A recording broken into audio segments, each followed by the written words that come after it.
اگه عاشق جنگلی و از حرکت کنار مسیر رودخونه لذت میبری، تا آخر این ویدیو با من همراه باش تا یه مسیر خیلی جذاب و بهت معرفی بکنم. اینجا استان مازندران، شهرستان نوشهر و آبشار چلندر معروف به آبشار اواره.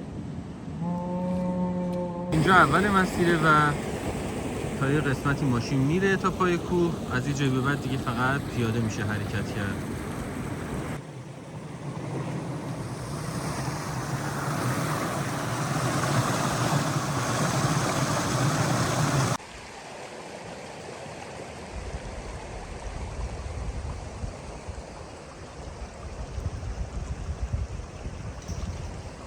میبینی اون انتها دریاست، اینجا هم جنگل. چلندر جزو روستاییه که فاصله جنگل تا دریا خیلی کمه و این جزو جذابیت‌های منحصر به فرد این منطقه است.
همونطور که نگاه میکنید مسیر تا انتها کنار رودخونه است.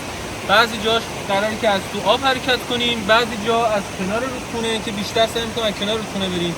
این فصلی که الان ویدیو دارم میگیرم زمستونه، یه خورده هوا برای اینکه پا تو آب بکنیم سرده، پس ما از کنار رودخونه بیشتر حرکت کنیم.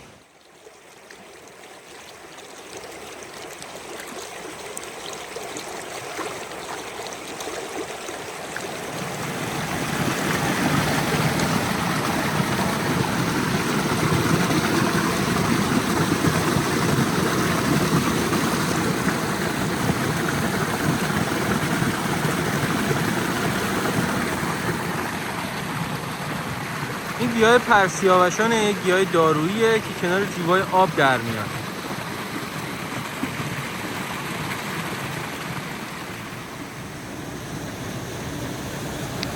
این اولین حوضیه که تو مسیر میبینیم. تو مسیر پر از حوضای کوچیک و بزرگی که خوراک آبتنی‌های تابستونه، که تو تابستون هم البته آبش خنکه و جون میده واسه آب بازی.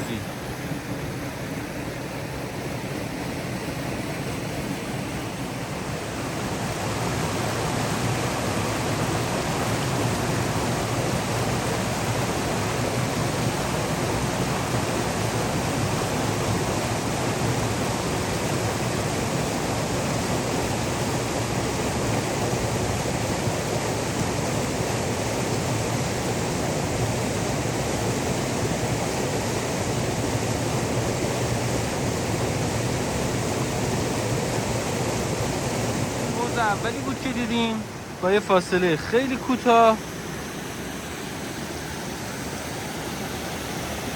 این حوض آبشار بعدی، این منظره زیبای مسیر آبشار چلندره.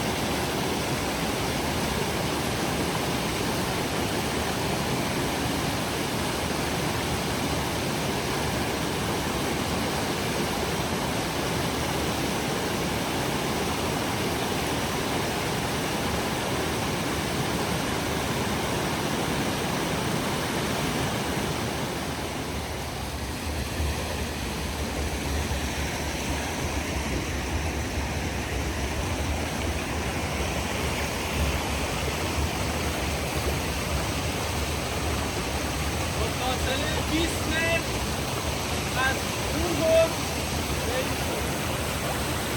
اینجا خوراک تابستونه.